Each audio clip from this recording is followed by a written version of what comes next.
Sue Ann, you need to call on. Let me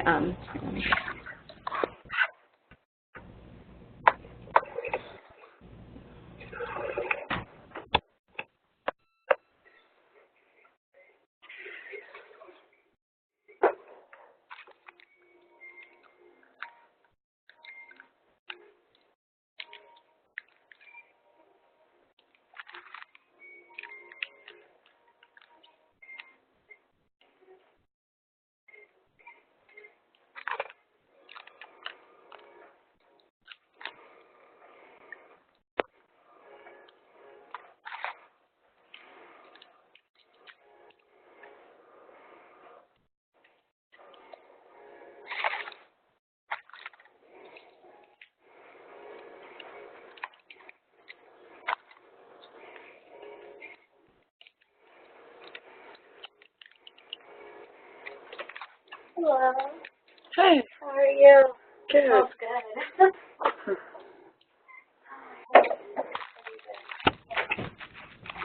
Good morning, everybody. We'll be starting here in the next few minutes.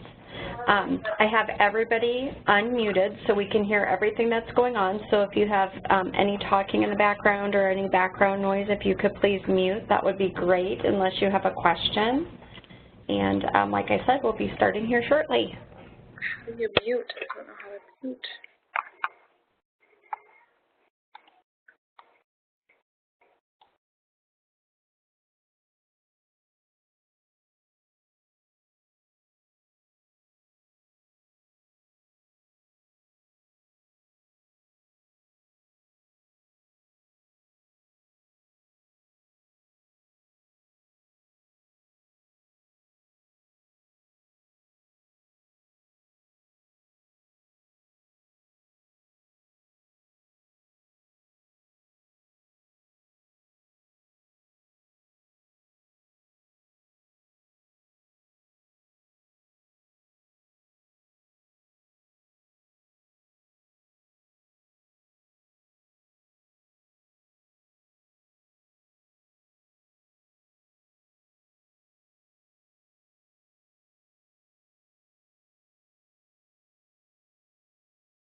Okay, we'll be getting started here shortly. Sue Ann, do we have you on yet?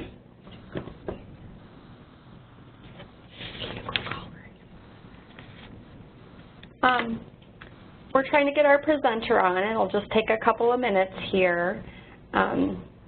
She's on the webinar, but she is not on so she can speak, so I would think it should just take a couple of minutes. Ashley's going to go ahead and give her a call.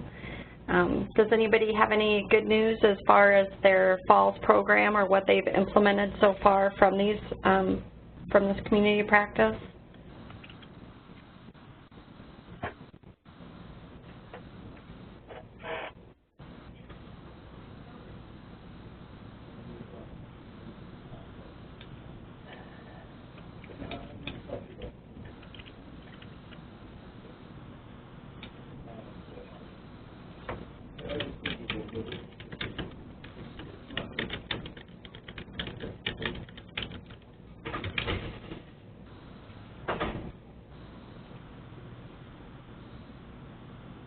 Okay, does anybody have anything else to share on what they're working on for quality improvement right now? You all will probably, if you're the quality lead, or if you're not the quality lead and if you're interested in this, we are starting our INR greater than 5 program, and so we did send out a survey on that. To see, just collect some data, and then also to move forward on how this is going to look, and I can give you guys a little preview, but it will be 4 webinars with coaching for 10 hospitals that are interested to follow the webinar. And so if you are interested in that and you are not the quality lead, please ask your quality lead about that survey that was sent out. But what we'd like to happen is for you to collect some data over the next couple of weeks, respond to the survey, and then Brian Isitz, our pharmacist, will be conducting webinars with some coaching to go along. So not only will you be involved in this, but also we're hoping that your pharmacist will be involved in the webinars, and then we will measure performance after that is finished. That will be very exciting to do that and to get started with that. I know that we had talked about that in August, and finally we're getting it off the ground with Dr. Isitz and kind of going in the direction that he would want to go. Once again, if you just did get on, we are waiting for Sue Ann, who is our presenter, to be able to get audio so she can present. So please hold.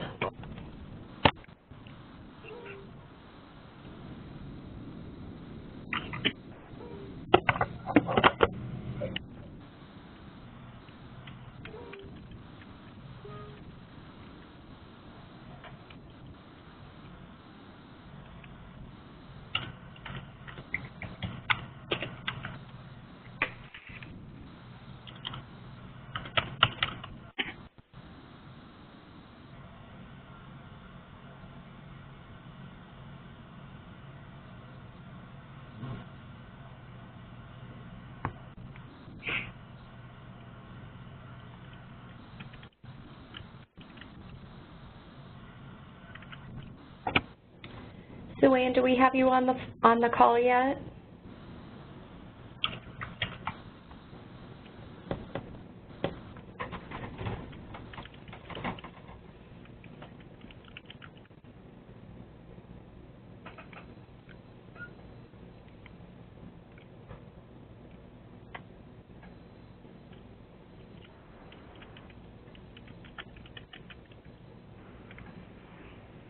Hello, this is Sue Ann. Hi, Sue Ann. Thanks for joining. Is this Jennifer? Yep, I'm right here, Sue Ann. Thank you so much for getting on. Good deal. I'm sorry for that mix-up. I have no idea what was going on. I'm actually at a different site. I'm not in my office. I'm on the road. So that might be one of the challenges. Now, are you hearing me clearly or not? How is the audio for you? Yes, can everybody hear Sue Ann well? Yes. Perfect. Well, Sue Ann, you can see the screen, and then when you'd like me to go to the next screen, just let me know. Okay, fantastic. And one question quickly. When is your stop time? Our stop time is 1 o'clock, but our webinar usually goes from 11:30 until 12:30. Okay, so 11:30 to 12:30. And do we want to do questions as I go or questions at the end? What is the preference? Anybody in the group like to answer that? Would you like to ask Sue Ann questions as she goes? Would you like her to have a little break and she can ask, or would you like that to be at the end? At the end. I personally think as you go would probably be a little bit better.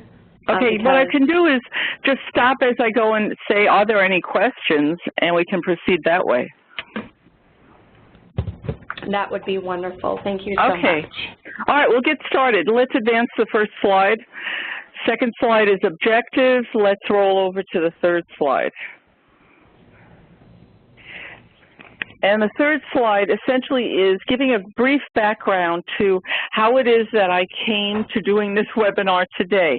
I work for a consortium in Minnesota of 24 skilled nursing facilities. This consortium came together 15 years ago, and we are a quality improvement organization. We do quality improvement programs based on the research that we do, then we apply that research to programs. And in 2008, we were awarded a federal and state grant from the Department of Human Services to investigate why residents fall in nursing homes, and that was the key. Ultimately, 16 skilled nursing homes were given this grant. My largest nursing home is a 486-bed facility, and my smallest one is a 55-bed facility, and these facilities are all located in Minnesota. And we do skilled independent living as well as assisted living. But the grant was specifically slated for our skilled nursing homes. The goal of the grant, again, was to determine why residents fall in nursing homes. And so we hired Dr. Dan Sheridan, who is a national nurse forensic pathologist, who taught us how to do an investigation of a fall. What clues are there? Essentially, what is the evidence that is present at the time a resident falls? Next slide, please. So he taught us root cause analysis. And root cause analysis really is a process to find out what happened, why it happened, and to determine what can be done to prevent it from happening again. And it really was the eye-opening for us that we now, since this program, have applied root cause analysis to so many other clinical areas. But nevertheless, one of the things that he taught us in root cause analysis is that when a resident falls, it is considered to be a crime, and it's a crime scene, and to protect that crime scene for all of the clues and the evidence that are there. Next slide, please. And one of the things that he said was that in any crime scene, the way he approaches it is to first look at what are the environmental extrinsic conditions that resulted in that resident falling. And as he taught us, residents fall because everything was set up perfectly for that fall to occur. And he said the environmental conditions were just perfect for that fall to occur. And then he said the internal conditions, internal meaning what's going on inside the resident. What is their diagnoses? What were their vital signs just before they fell? What were their needs that set them into motion? And those needs obviously were not met because they were moving on those needs. Other internal conditions would be medications that they're on. What is the condition of their internal chemistry, so lab results, all of that was examined post-fall. And then the last one, which he said would ultimately be the most important one, was operational conditions, meaning what are the policies and procedures that are in place? How are we running our nursing homes that the result is these exorbitant and tremendous amount of falls that seem to continue to occur in the skilled nursing home? And he said, operationally, we are set up for that fall to occur. And so he really changed the way we looked at falls. He changed, if you will, our paradigm. I have one director of nursing, Joe Smith, who said to me, every time a resident falls, the first thing I say to myself is, so what did we do that caused it? How is it that their fall now has occurred and it didn't occur yesterday at this time? So for instance, here we are, and it's Tuesday, and it's 11:30 in the morning. Why didn't they fall yesterday, on Monday at 11:30 in the morning? What was going on specific to today? And that's really a result of Dan Sheridan saying something was going on today that wasn't going on yesterday. There was either more staff, less staff, temporary staff that would be all operational, or there was a noisy picnic today and there wasn't yesterday. So operationally, what was going on? And then we looked at all of those conditions. What was going on environmentally, internally yesterday? Well, internally yesterday, they didn't take a pain medication, an analgesic at breakfast, but today they did. And so he said every single fall has an underlying determinant. However, of course, not every fall can be prevented, but certainly an investigation of every fall can be done. Next slide, please. And so from the many post-fall investigations, this is what occurred. A resident would fall. We would do a post-fall investigation report. That report was completed and electronically sent to Empira, and we designed a software program that aggregated, collated, and summarized all of the falls across all of our facilities, as well as specific to each facility. And so our software program very shortly began to determine what were the most popular external conditions at the time a resident fell, what were the most popular internal or prevalent internal conditions, and systemically, operationally, what was going on in our facilities that was causing a fall. Our software program could break out this information specific to each facility, as well as across the board for all of our facilities, and now we have 24 facilities on board doing this. Here were the results of that program. The results were externally, the most popular conditions externally at the time a resident fell was noise, and that one we did not expect or see coming. Ultimately, we put sound meters around our buildings, and we were able to correlate that high noise times resulted in high fall times, low noise times resulted in low fall times. And we were able to correlate that noise was also the condition of busy activity. So if you look at busy activity and noise, that's when residents fall. And when are the busiest times and activities?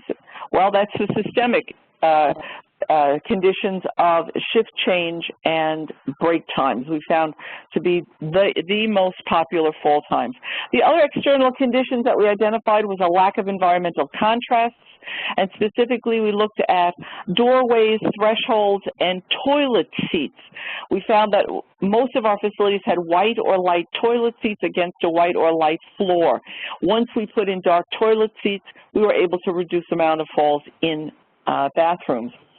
Thresholds, doorways, we contrasted the molding around the door as well as the door. We contrasted that, and so it facilitated easier entrance and exits into rooms.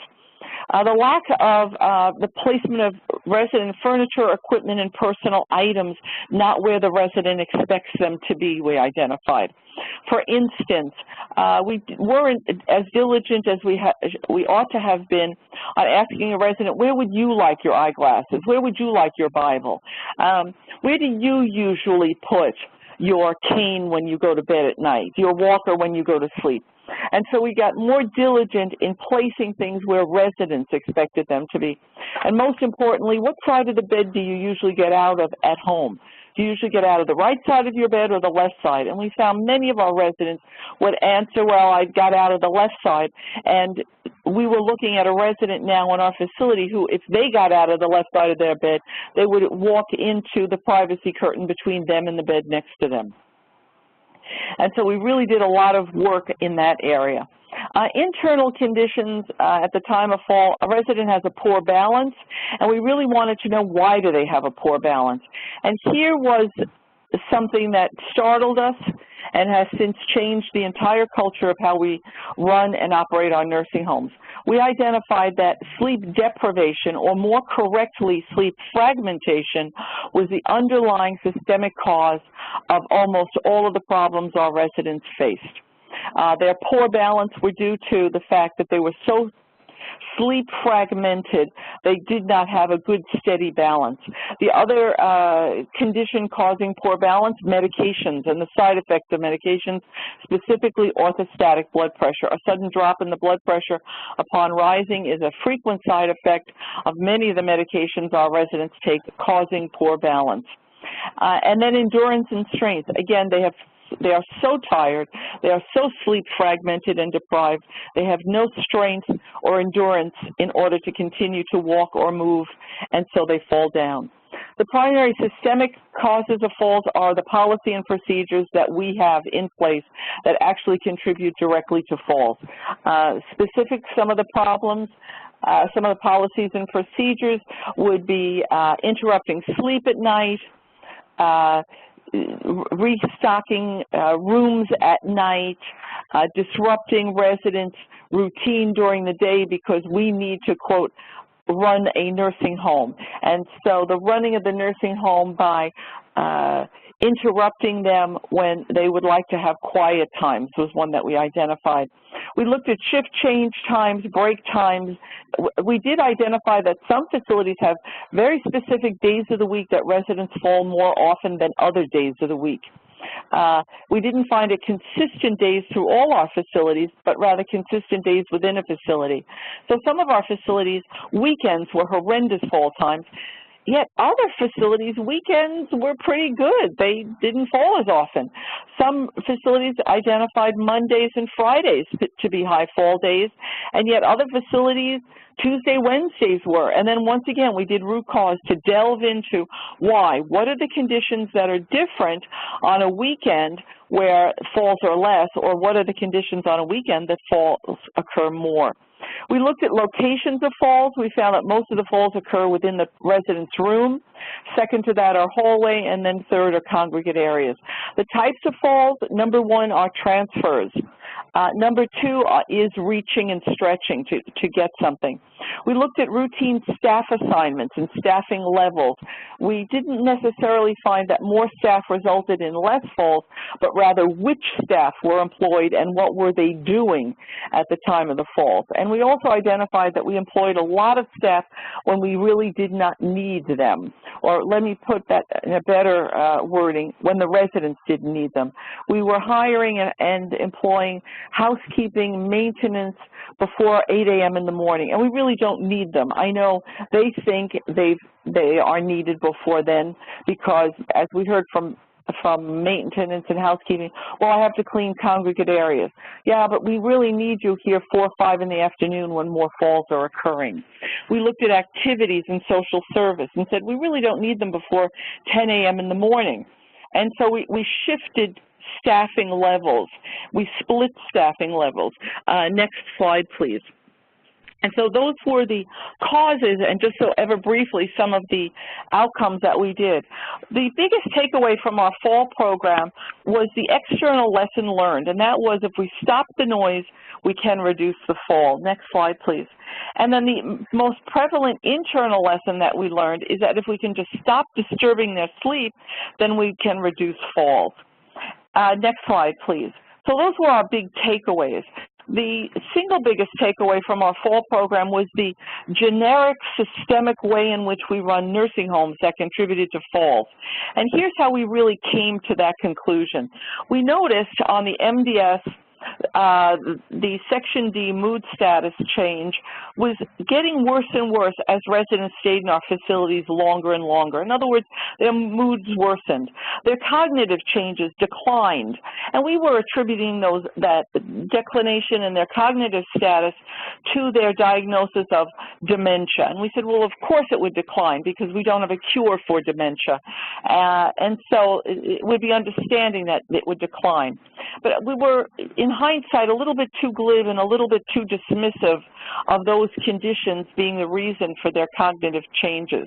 We noticed that they napped more the more that they were in our facilities, and they became more agitated, meaning more behavioral, identified problems.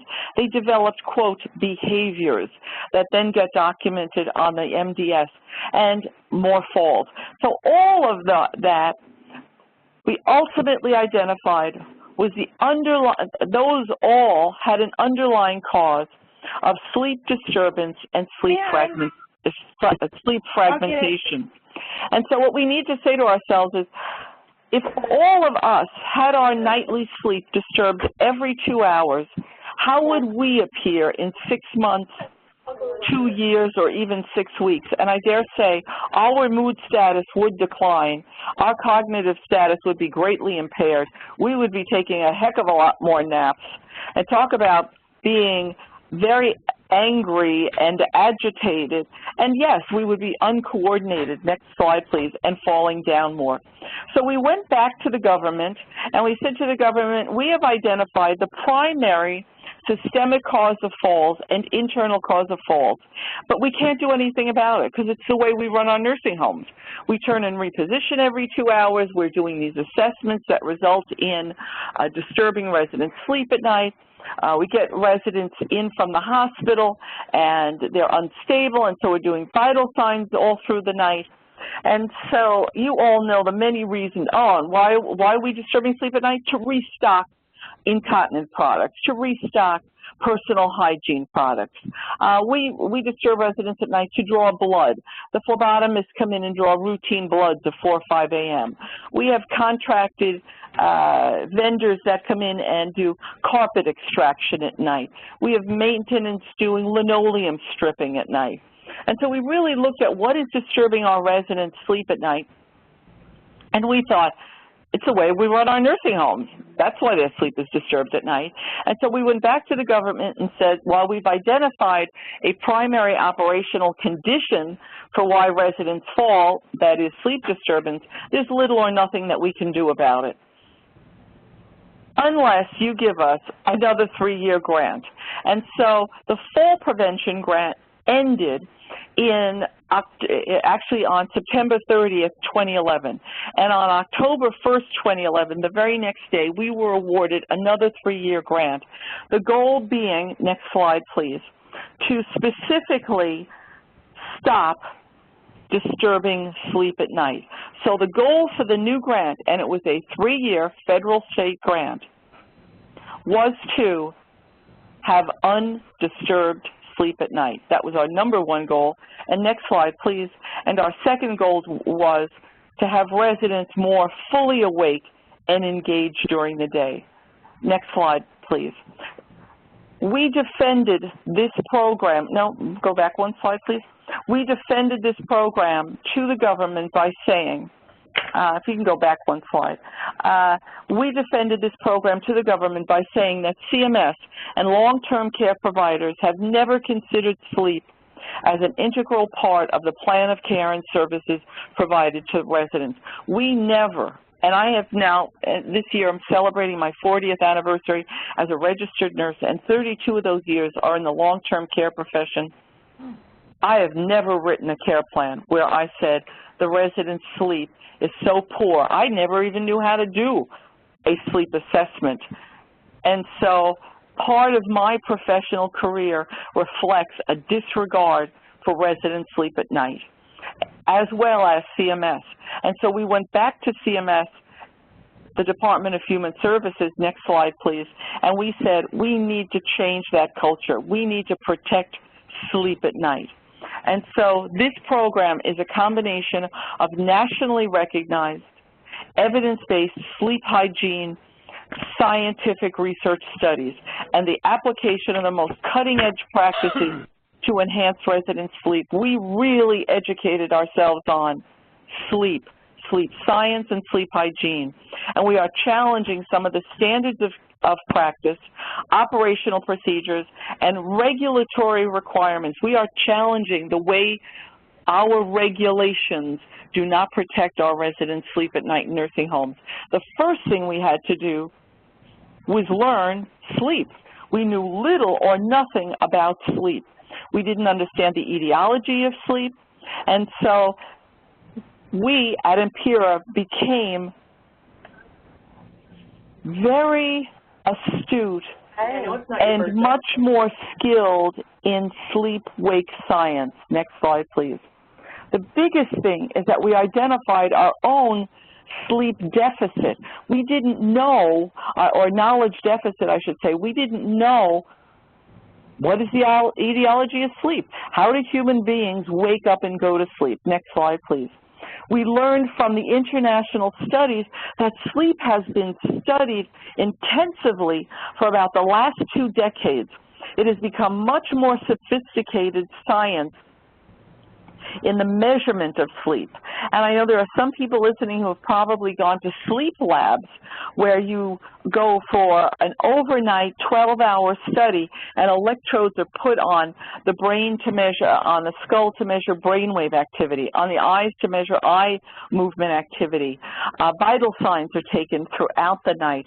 And then a monitoring device for muscle tonicity, how tight a cuff is actually put on the subject's thigh or upper arm, where the measurement of muscle tonicity, how tight is a muscle, how relaxed is the muscle. And all of that information goes into a software program where, next slide please, where scientists can actually measure the different stages and cycles of sleep.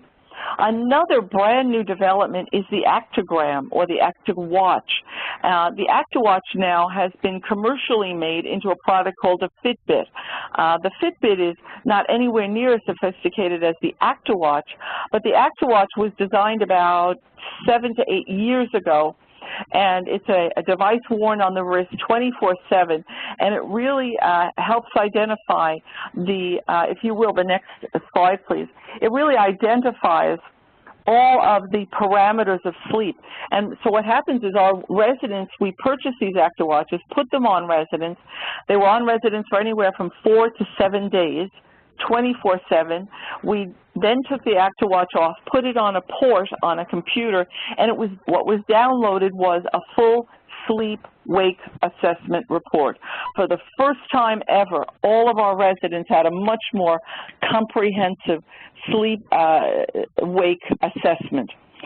Very briefly, what I'm showing you there is just a one-day, 24-hour cycle, a printed cycle of a resident's activity, inactivity, wake, sleep program. And I really don't have more time than that to simply say to you, to give you an example, that we were able to do a very intense sleep-wake assessment of all of our residents. Next slide, please. What we were actually looking at and measuring it was, what time did they go to sleep? What time did they get up? How much time did they actually spend in bed? And when they were in bed, what was their sleep efficiency? Meaning, how much time did they actually sleep while they were in bed? So if they were in bed for 10 hours at night, but they only slept 6 hours, then they would have had a 60% sleep efficiency. We also started learning about sleep science, sleep latency. How long were they in bed before they actually fell asleep?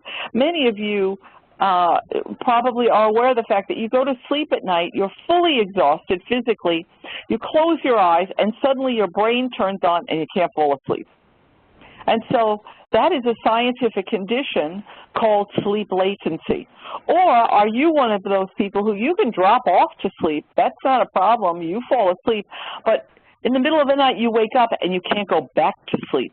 That's actually, again, well identified and documented as WASO, wake after sleep onset. We were able to measure light threshold, how much light did they get during the day, how little at night. We measured the frequency and duration of naps. And there we are at the last most important one. How often at night is their sleep being disturbed? If you will, next slide, please. What we learned is that all human beings have a circadian rhythm. That is an inborn, internal 24-hour cycle of change and fluctuation within the physiological, behavioral, and emotional functions of the human body. What we actually learned is that we have going on inside our body, next slide please, different changes for which we have little or no control.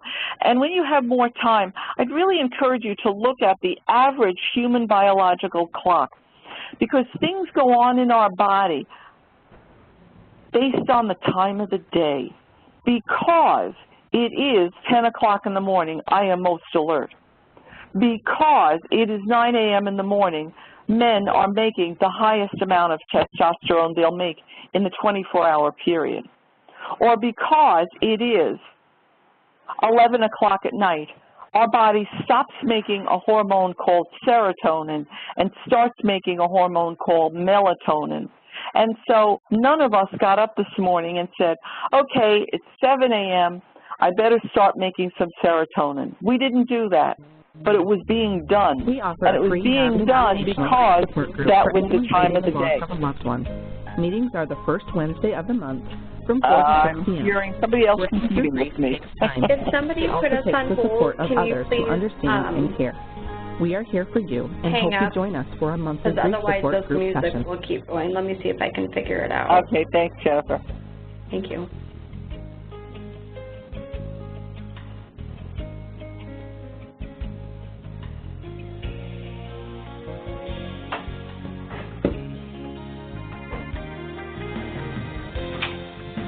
We're excited to provide patients in Strawberry Point physical therapy.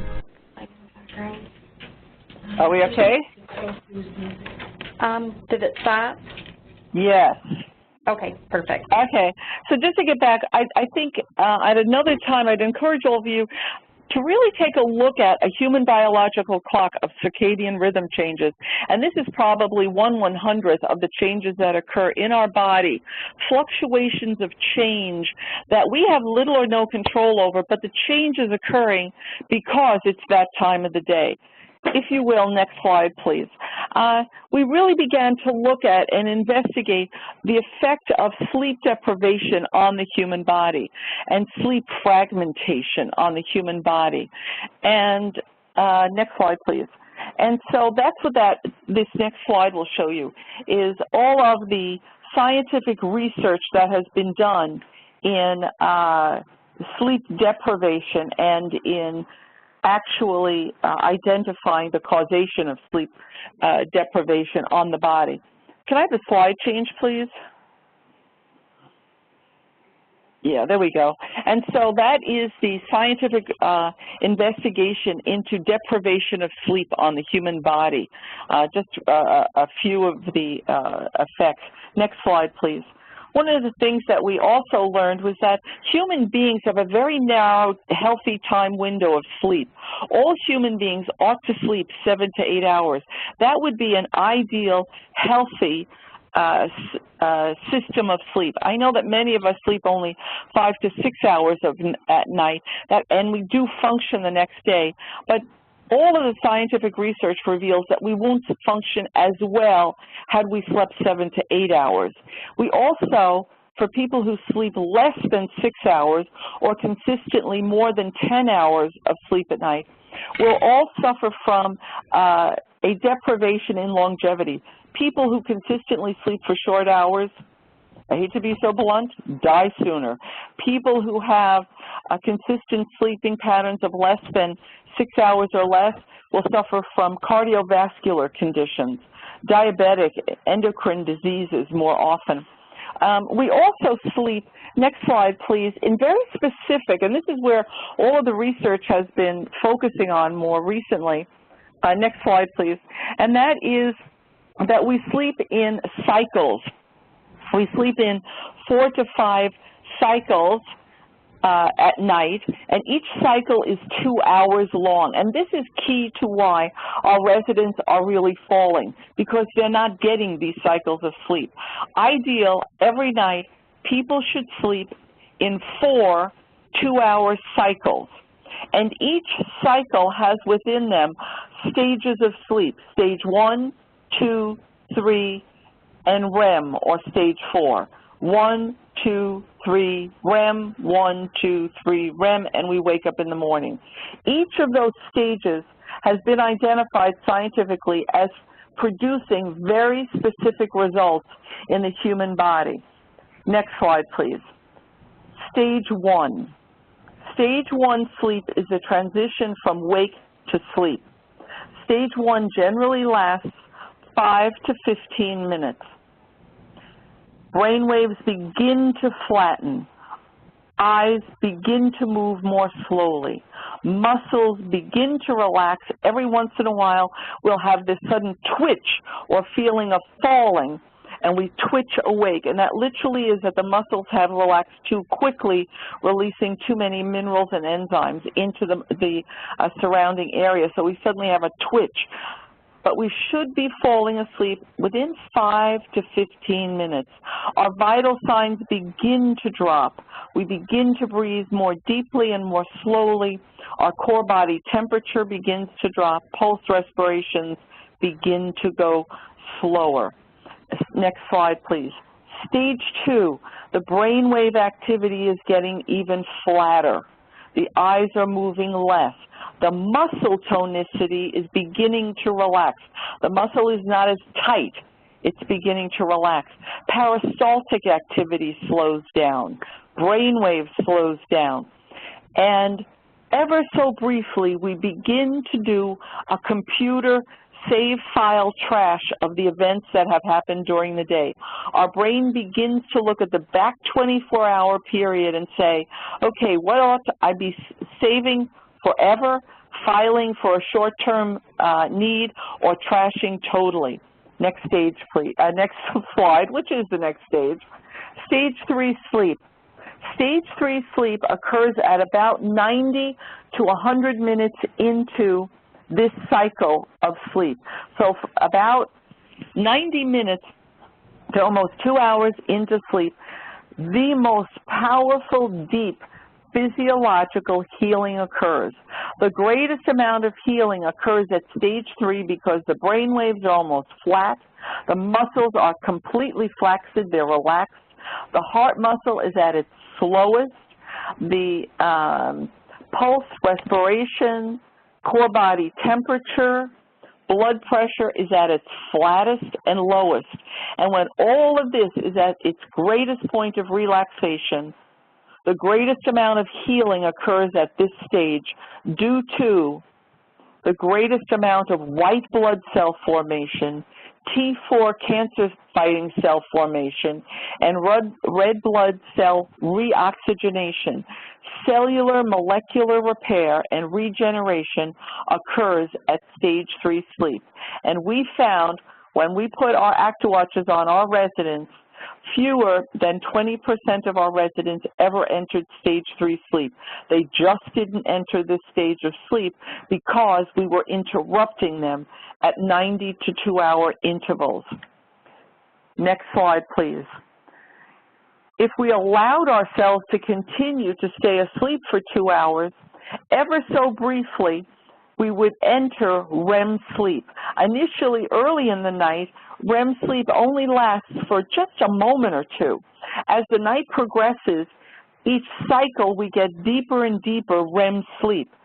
REM sleep is when we have a sudden burst of brainwave activity and eye movement, and we begin to have and create long episodic story dreams. They're only maybe 30 to 40 seconds in length at the early part of the evening, but later into the night, they can be 20 to 30 minutes in length. And this period, this specific stage of sleep, we're there, I'm getting interruptions again. I'm getting competition. So we offer informational classes throughout the year second I can mute it. interest. stop such while as prenatal care, weight loss, diabetes, and heart disease. You can find out more about our educational programs by visiting our website at www.boonehospital.com. Jennifer, are you addressing this? Yep, I'm trying. Okay, good. Thanks. Just want to know if you are on it. Yep, you can keep talking. I know it might be kind of distracting, but it might take a minute here to find out what this is. Okay. This stage of sleep, this rapid eye movement sleep, is where we see the deepest emotional, mental, and psychological healing of the human body. These long episodic story dreams are created to alleviate us of fear, anger, stress, and sadness. And it also cements memories. This is one of the most powerful healing processes of the human body, and it is mental, psychological healing. Next slide, please. Boone County Hospital puts any and I think Jennifer's overwhelmed by trying to get rid of the sound and advance the slides. or CAT scan. The CT is an X-ray technique. The next slide shows you the results of what we found with our residents. Our residents are only experiencing stage 1, 2, 1, 2, 1, 2, and a little bit of REM sleep at the end of the night.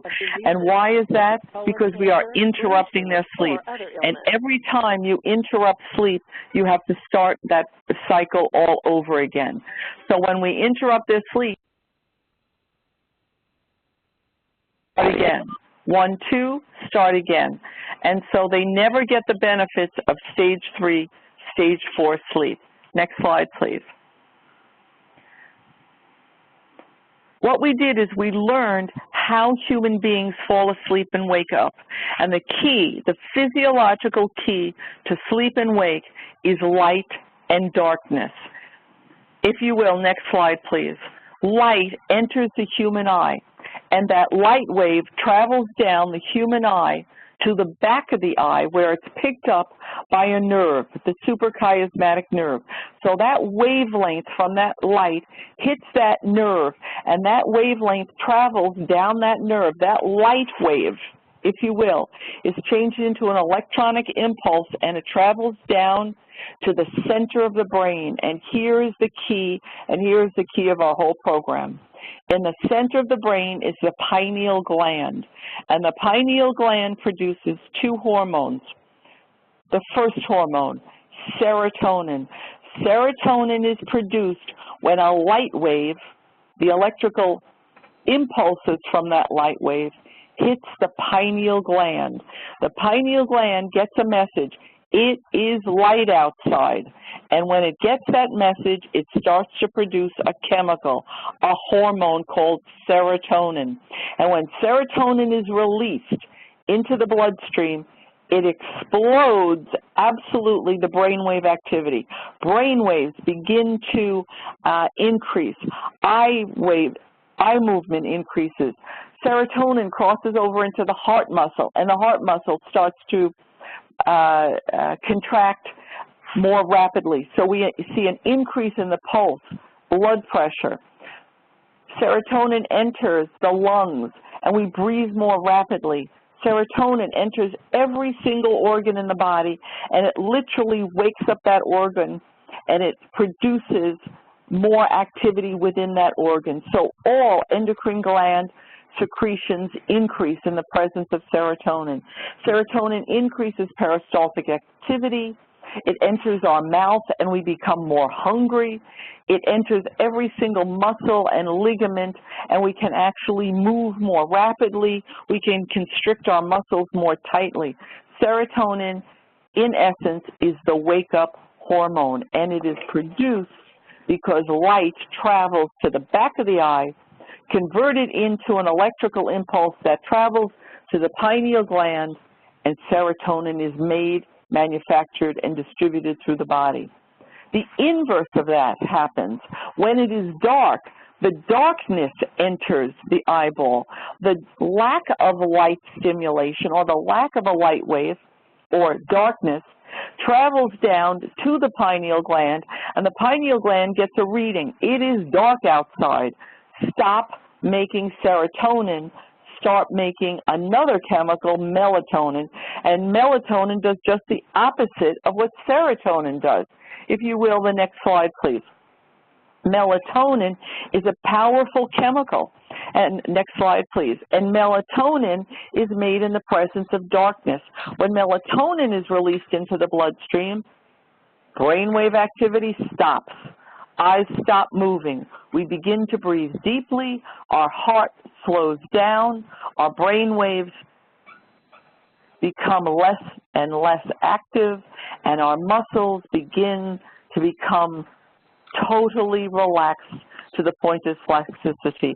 We cannot move. We're paralyzed when we get enough melatonin, and in essence, we fall asleep. Next slide, please.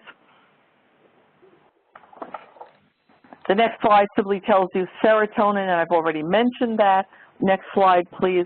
And so what we have discovered is that light is the key to waking people up.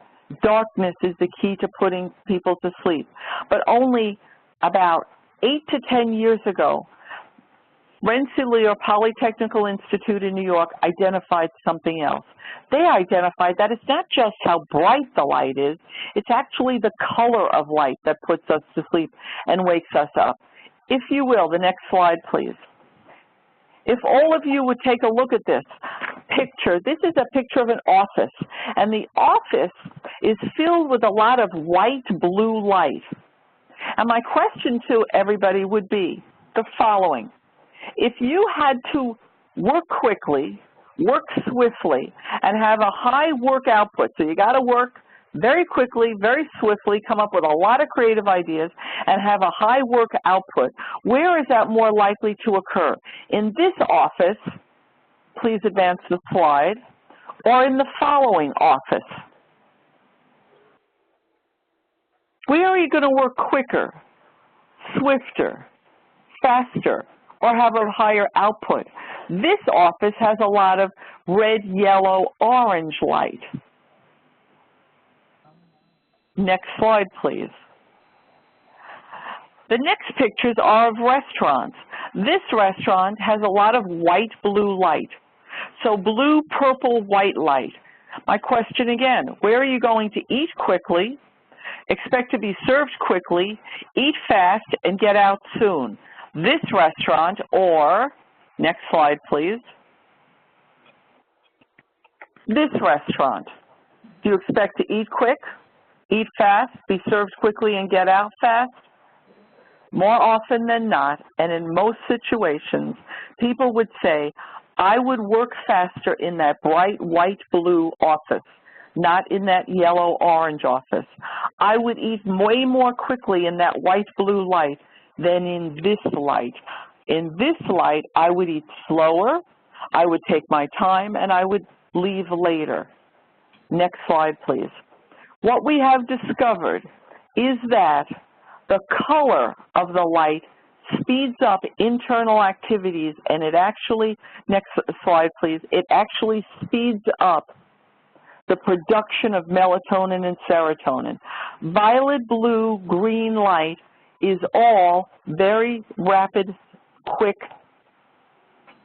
wavelengths, and those rapid, quick wavelengths actually produce more serotonin. The pineal gland will be more awake by producing more serotonin in blue light. But the other end of the spectrum, red, orange, yellow light, is a very slow wavelength. And the slow wavelength will go to the pineal gland, and it will stop making serotonin, and it will start making melatonin. That is, in essence, how we sleep. Not only the brightness of the light, but the color of the light. So the rapid blue, swift, blue-purple wavelength keeps us awake because it makes more serotonin, and the red, orange, yellow light is a slow wavelength. It hits the pineal gland, it stops making serotonin, and it starts making more melatonin. Next wavelength. Next wavelength. Next slide, please. The next slide simply reinforces what I've just explained, that it isn't the brightness of the light so much, but the color of the light. Next slide, please. And so research absolutely supports blue light in the morning wakes us up by producing more serotonin. Stop having blue light at night, at least within 2 hours of sleep, because that blue light is going to stop the manufacturing of melatonin. Next slide, please. Again, science supports orange, yellow, red light should be used at night because it allows melatonin to be made. Next slide, please. So, taking all of this information, we looked at the lighting source in our building. And this is really a for your information slide. What light in our own personal environment, as well as our nursing homes, are producing more red light? Candlelight, fireplaces are all red light. Old incandescent light bulbs are more red light. But as you go down that color spectrum, you'll see that cell phones, HGTV screens are moving into the blue light spectrum. Computer laptops, halogen lights, and LED lights are all blue-purple spectrum lights, and we should be using those during the early morning and afternoon hours. Next slide, please. The other thing that we learned about sleep is that, next slide, please, the amount of activity we engage in during the day will also affect melatonin and serotonin levels. We are, and many of us already are fully aware of this, next slide please, that we are like a rechargeable battery. And if any of you have cell phones, I'm sure you do, if you have any electronic toothbrushes, if you read the manufacturing directions on it, it will actually say to extend the life of the battery, fully exhaust, or allow the battery to run down prior to recharging. And the human being is just like this. If we sit around all day and are less active, we actually get less sleep at night. We don't sleep as deeply, we don't produce as much melatonin, we don't produce as much serotonin during the day, and so when we sit around and are less active during the day, we have less deep sleep at night. The more physically active we are during the day, we are literally burning down the battery, and the battery gets a better recharge at night by running down the battery. That was something else we identified. When we put the ActiWatch on the residents, we were measuring their activity level during the day, and we were horrified to see how low their activity levels were, which then contributed to shallow sleep at night. Next slide, please. We also looked at the scientific research into, well, if they're in bed for a long period of time at night, isn't that great? Wouldn't that be beneficial to them? Wouldn't 9 hours or 10 or 11 or 12 hours in bed at night be better? Next slide, please. And once again, our scientific research and investigation identified that no, when people consistently stay in bed for greater than 9 hours every single night, here are the horrific outcomes of that on the human body. And this really was the state of our residents. We found that anywhere from 35 to 40% of our residents were in bed for more than 10 hours every single night.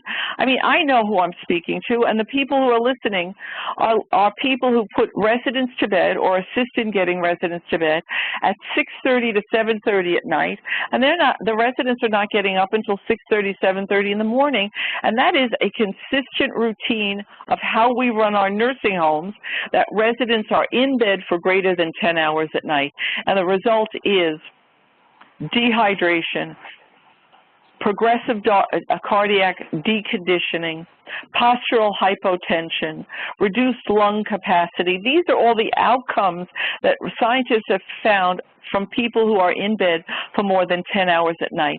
And at another time, I'll let you go through and read specifically what it is. And when I looked at all of this horrific outcome from being in bed at night, I realized that these were the very items that I have spent my career putting on resident care plans. This is, in essence, a resident care plan. reduced cardiac output, skin breakdown, constipation, et cetera, et cetera. Next slide, please. And so we began our program. Once we learned about sleep, the science of sleep, how we sleep and how we wake, and the detrimental effects on sleep, we really then said, how are we going to set up this program to prevent the disturbances of sleep? And the first thing we had to identify is what disturbs sleep the most. Next slide, please.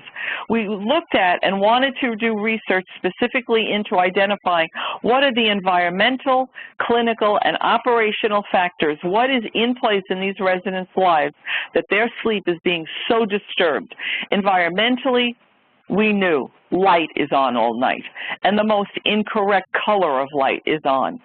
We also know the environmental factors of noise. We have noisy staff at night. People are making rounds, opening doors, opening drawers, closing drawers, moving equipment in and out of resident rooms, so noise. We looked at the clinical factors, the internal factors of resident sleep being disturbed at night. We know that internally, that we were looking at medications that we were giving these residents at night. We looked at operational situations that were going on at night. Again, what time were shift changes occurring? What were we actually doing at night in the environment that was resulting in the operations of how we ran nursing homes that was disturbing our residents at night? And then we flipped it and looked at during the day. Well, how come our residents were not more awake during the day? How could we have a resident day that they enjoyed more wakeful hours? Environmentally, why weren't they enjoying wakeful hours? Well, the first environment that we identified was it was dark in our nursing homes. We weren't opening window coverings. We weren't getting residents outdoors in the outside light of the sun that would benefit them the greatest. So most of our residents' environment was indoors in subdued lighting with window coverings still on. We looked at clinical factors. How come we weren't getting these residents more physically active during the day, and how could we do that? And then operationally, next slide please. How come we could not get our residents more physically active during the day? The greatest benefit to our program was actually something we discovered, and that was the Harvard Sleep Study. Remember, our program started in 2011, and it was a 3-year grant. And in 2011, we essentially said, okay, we're going to stop disturbing sleep at night and keep them awake during the day. And the #1 benefit to us was that Harvard University Medical Center had just completed a very intense 5-year study, and they published their findings in 2011. And what they identified was they wanted to do research, and did research, to discover what were the greatest disturbances to human sleep. And here was the results of their study. The top 10 disturbances to human sleep at night is #1, noise. #2, light. 3, sleep environment, meaning your mattress, your sleep surface, your bedding, the temperature of the room. What are you sleeping in? Pajamas, nightgown, and then the aroma or smells around you. So sleep environment was the 3rd greatest disturbance to sleep. #4 were naps. More naps. Naps lasting more than 30 minutes would reduce deep quality sleep at night. And so that has been well documented that you don't make up for a lack of sleep the night before by taking a nap the next day. What you actually do is start a vicious cycle of napping shallow during the day, napping shallow at night. The 5th greatest disturbance to sleep at night is medications. Then 6th is continence needs. 7th is pain. 8th is positioning, the need to reposition. Inactivity during the day resulting in a lack of good quality sleep at night. And then what do we eat and drink? That should actually say diet/fluids during the day contributed to sleep disturbance at night. I'm going to just stop here for a moment, Jennifer, and ask, because I'm about to go into and cover the actual program and how we addressed each of these 10 disturbances with our program. I just want to stop now and ask, are there any questions at this point regarding anything I've said thus far? Is it clear on just, and I know I went through this ever so quickly, is it clear to everyone the very simple way human beings fall asleep and wake? And any questions up to this point in my presentation? Does anybody need any clarification? Yeah, buts, what ifs?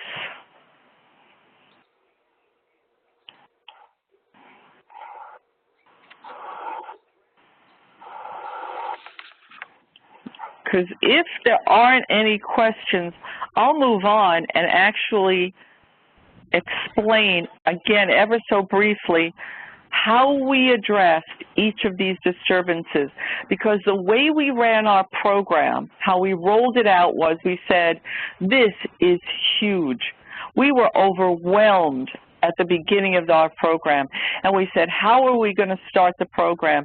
And the way we're going to start it is to look at each of these individual items one by one, but we're going to start with the greatest disturbance, noise. And once we get noise under control, then we'll move to light. And once we get light under control, then we'll move to sleep.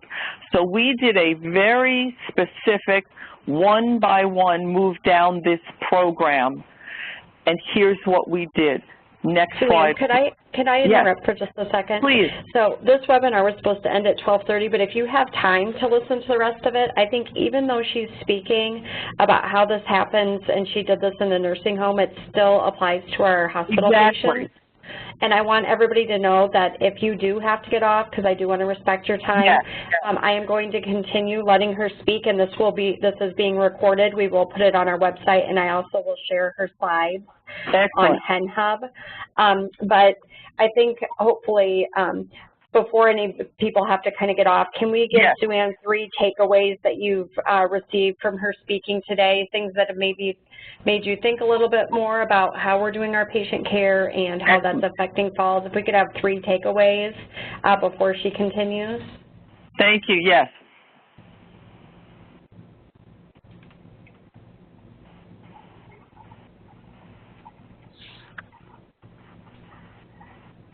I know we've all learned something. Did anybody know that there were 4 cycles of sleep a night?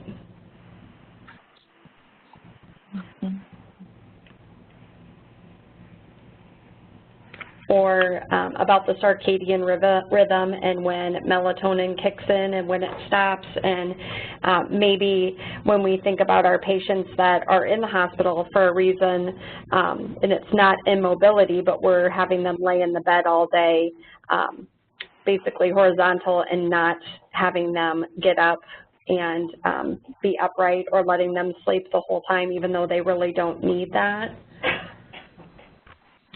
And I'll have some better responses for you too, because I think a lot more people will listen to this after it's recorded. So I'm going to let you continue on, Sue-Ann. Thank you. Sure, and this is what I'm doing now is just sharing the application of what I have explained in the last hour. We took the etiology of sleep, and we took this Harvard sleep study, and that's how we rolled out our program, looking at the etiology of sleep and the disturbance of sleep. And then, next slide, please, and then actually you can advance it to the slide after that. Each slide now addresses the top 10 disturbances of sleep, and it addresses it through the interventions to prevent that disturbance from occurring. What I've really done is created 10 slides on the implementation of our program. And this first slide is the implementation of the interventions to prevent noise. And it shows the first thing we did was we audited sound levels to identify what was causing the noise. We identified where the noise was, the times of the day the noise was, and who specifically and which department were causing the noise. So we did, if you will, a noise assessment of our environment. Once we identified the times of the day, where and who was causing the noise, we could then move on to saying, so what will we do to eliminate the noise? What we did is we eliminated all overhead paging, audible call lights, and we eliminated all personal alarms. None of our residents anymore have personal alarms attached on or near them. We still have maintained exit alarms into unsafe areas. We reduced noisy times. We reduced noisy areas. We identified loud-speaking staff. Next slide, please. And all I'm doing now is rolling through the implementation of the program. This shows you specifically how we addressed the elimination of all personal alarms. And in fact, in the state of Minnesota, it is now a directive from the Department of Health. Our surveyors are working with us in becoming an alarm-free nursing home state. And just a kind of side note, by the way, CMS had been kept abreast, and next slide please, of all of the findings of our program. So we shared with CMS and we shared with our state Department of Health surveyors all of the findings from our fall program and our sleep program. And last year, July 28th of 2015, CMS has issued in draft form the following. And it was sent to all of our state surveyors. Your state surveyors have it. And I would just like to read the opening paragraph, and this is the summary paragraph of a draft from CMS to all Department of Health state surveyors. Some nursing homes use various types of position change alarms as a fall prevention strategy or in response to a resident fall. Evidence does not support that alarm use effectively prevents falls. Alarms may also have adverse consequences for residents and the facility environment. The Centers for Medicare and Medicaid has revised the guidance to surveyors in Appendix PP under FTAG 221, 222, and 323 to discuss the appropriate role of position change alarms in resident cares. I would encourage everyone to get a copy of this draft because in the United States today, we are moving towards the elimination of residents using and wearing personal alarms. Next slide, please. And so for the rest of my slides, what I've done is I've summarized the implementation of interventions to stop that disturbance. Here is lighting, and it shows you step by step what we did with lighting. The implementation of timers and dimmers that automatically have lights going on and off, and we changed the color of lights. In dining rooms, we have white blue lights. We use way more light blue fluorescent LED lights during the day, and all of our lights in the building are turned off at night with the use of just wall sconces or night lights that are red or blue, and then our staff at night all wear hug lights. And again, I'd encourage all of you to just Google hug lights, and you'll see that this is a malleable, bendable tube of light that is worn around the caregiver's neck, and it's a directional light, and the light can also be adapted and changed. So we don't have overhead lights, we actually have individual lights being worn by our staff. Next slide, please. Sleep surfaces, we made certain that all of our sleep surfaces are pressure-relieving mattresses. That was key. Next slide, please. You will see that NAPWAP, the National Pressure Ulcer Advisory Panel, in 2014 now has a specific recommendation for the type of mattresses our residents should sleep on in order to reduce and eliminate and prevent any skin breakdown due to pressure. And so I would encourage anyone listening to get that documentation, because that's what we used for our sleep program. We were able to reduce the amount of times we turned and repositioned our residents because they were now on supportive sleep surfaces that had a reduction in pressure points. And so with pressure redistribution relieving mattresses, you don't have to turn and reposition as often. Next slide, please. Naps. It shows you exactly what we did with naps. We reduced the frequency of naps. We encouraged one nap in the middle of the day, generally between the hours of 2 and 4 o'clock, not to be more than 30 to 40 minutes in length. Next slide, please. We then addressed medications. It shows you exactly what we did with medications. We did not awaken residents to take a med at night. Once they were asleep, we did not disturb their sleep. We really worked with our pharmacists and physicians to have medications that were only given and ordered to be given during waking hours. We looked at side effects of meds to see which medications would cause residents to be jittery or fidgety, or what medications had side effects where it would say the blood pressure would increase or the pulse would increase, and so those medications would not be given before sleep at night. We really looked at side effects as far as, does it cause drowsiness, or does it drop their blood pressure? Why are we giving those meds at 9 a.m. in the morning, 8 a.m. in the morning? Those medications with that type of side effect would be better given just before bed at night. Next slide, please. We looked at pain as a contributing factor to the disturbance of sleep at night, and we looked at what's causing the pain, and could we address it through environmental. Better sleep surfaces. Could they bring their own pillows? We provided many different types of pillows to enhance more comfortable sleep. Feather pillows, foam pillows, crunchy foam, side pillows, back pillows, pillows that would enhance the resident's sleep. Full body pillows. Different types of sheeting that would encourage residents to be more comfortable. We asked residents, are you more comfortable on cotton sheets, flannel, satin, and then provided that, because all of that enhanced their comfort level of sleep and reduced their pain. We asked residents, would you rather sleep in pajamas? What kind of pajamas? A nightgown? What kind of nightgown? And so by offering residents more comfort at night sleeping, they had less pain. We also looked at, what about pain medication being given just before sleep that would be slow time release to enhance their sleep at night by being in less pain. Next slide, please. Continence and repositioning were huge for us, and I really can't say much about that in such a time-constrained area opportunity, except to say that we really looked at allowing our residents to sleep for greater periods of time at night. Next slide, please. We looked at, because we were using the ActiWatches, we really looked at fluid intake and looking at, could we provide an opportunity for our residents to have more fluid in the morning hours and taper that fluid throughout the day. As many of us know, and we're all well aware for our own personal hygiene needs, that if we were to drink a lot of fluid before bedtime, we would need to get up in the middle of the night.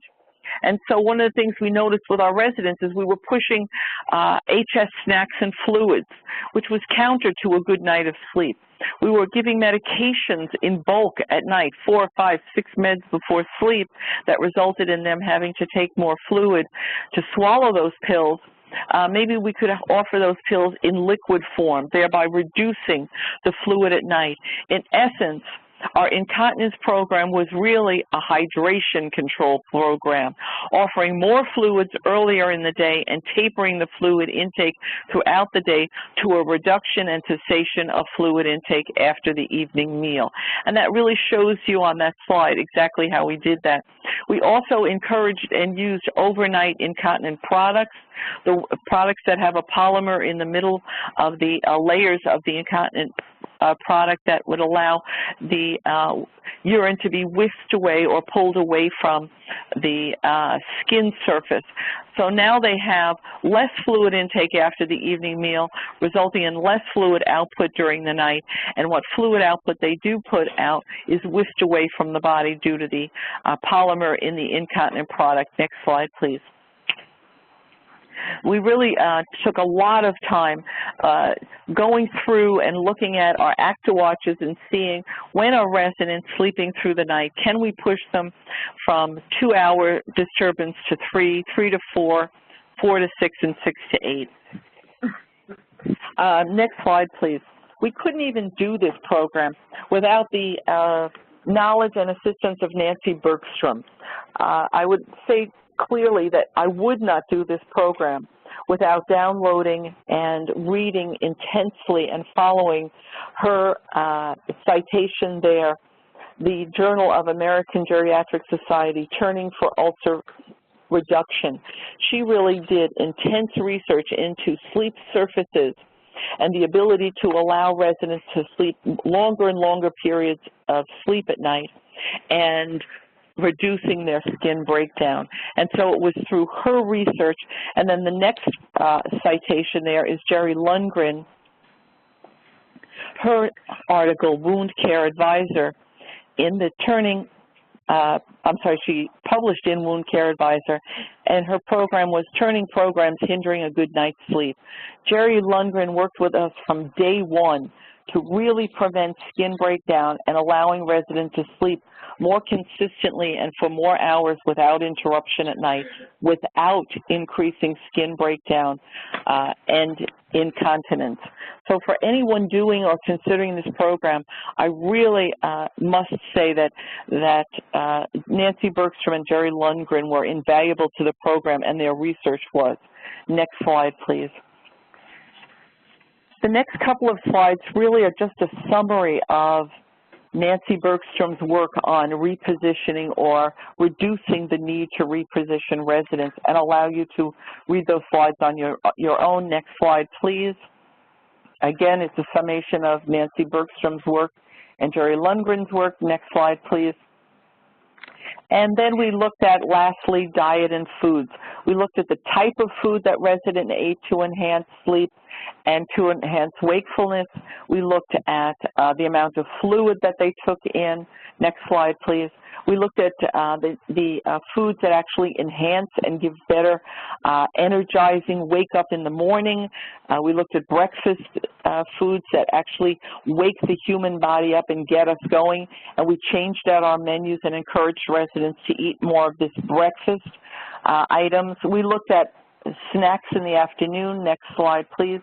And then we looked at what we called our snooze foods, those foods that had been identified of enhancing a better, deeper night of sleep. And so these were the foods that we encouraged after, both at and after bedtime. These became our evening meal menu foods and bedtime snacks. Next slide, please. We knew that activity was the other part of our program that we needed to enhance in order to get better sleep at night, to reduce falls, to reduce depression, agitation, and to increase a better lifestyle for our residents. We really focused on increasing the opportunity for residents to be more active during the day. Next slide, please. Our Sharing and Caring program was a program that we set up to enhance more activity after the evening meal, keeping residents more active at night after the evening meal so that they would go to bed later and go to bed having less time in bed, so that they weren't looking at these 9, 10, 12 hours in bed at night. We knew that that was not healthy for the residents, so we wanted them to go to bed later. How do we get them to go to bed later? By offering more active programs that would engage them and be of interest to them after the evening meal, and offer more activities during the day that would, again, enhance them to stay awake during the day. And I just put a number of slides in there. The next couple of slides, if you will, Jennifer, reflects more of the activity programs that residents enjoy doing during the day. Next slide, please. And then to just wrap up, at the very end of our program, there were really, in the last couple of years, great strides made in the science of aromatherapy. That's what we're working on right now. We're looking at aromatherapy to enhance wakefulness during the day. Next slide, please. And sleepiness at night.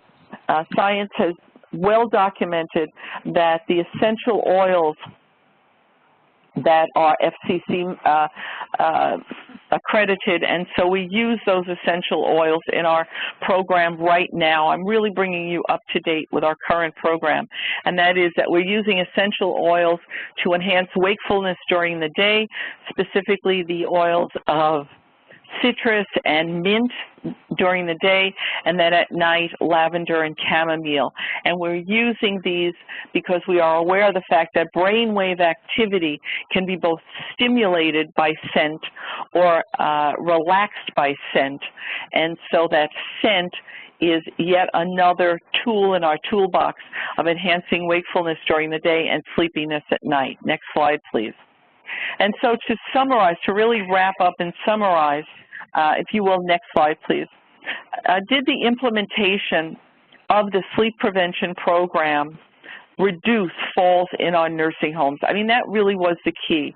We knew that we had to get to the root causes of the disturbance of sleep at night. Why were residents being disturbed at night? We knew that from the get-go, if we didn't get leadership on board, if we didn't get, and when I say leadership, I don't just mean the administrators and the supervisors in my facilities. I mean the CEOs of the companies, but even more importantly, I mean leadership as far as our surveyors, CMS, quality improvement organizations, our ombudsman. We were educating everyone on these programs so that all of our programs were enhanced by the leadership, and the greatest leadership that we really consulted were our residents and their families to keep them informed and to get them on board behind this program. So the leadership of the staff, residents, families, physicians, surveyors, and government. We really started with the easiest fruit, and the easiest fruit was noise, light. Those were the easy part of the programs. As we advanced down that Harvard sleep study, we realized the more difficult programs were those last ones: continence, positioning, pain, and medication. Next slide. So did we actually reduce falls through our sleep program? Next slide, please.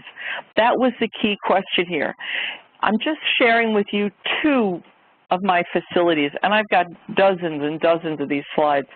In 2012, 1 year into our sleep program, here is an example of a 65-bed facility, one of our facilities, 65-bed facility. On average, they were experiencing 17 falls a month. 1 year later into the sleep program, 2013, they were experiencing 9 falls a month, essentially a 50% cut in falls by the implementation of the sleep program. Next slide, please. The next one shows you a 102-bed facility. 1 year into the sleep program, on average, they were experiencing 25 falls a month. 2 years into the sleep program, they're experiencing 13 falls a month. Again, we're seeing with the implementation of a program that allows residents to sleep through the night, we essentially have reduced falls yet again in all of our facilities. Last slide. And the only thing I'd like to point out on the last slide is the very last line. I know there's a lot of information there. And the very last line shows you that on average, when we started our sleep program, our actogram watches identified that 99% of our residents were being disturbed every 2 hours. They weren't necessarily being changed or repositioned, although most were.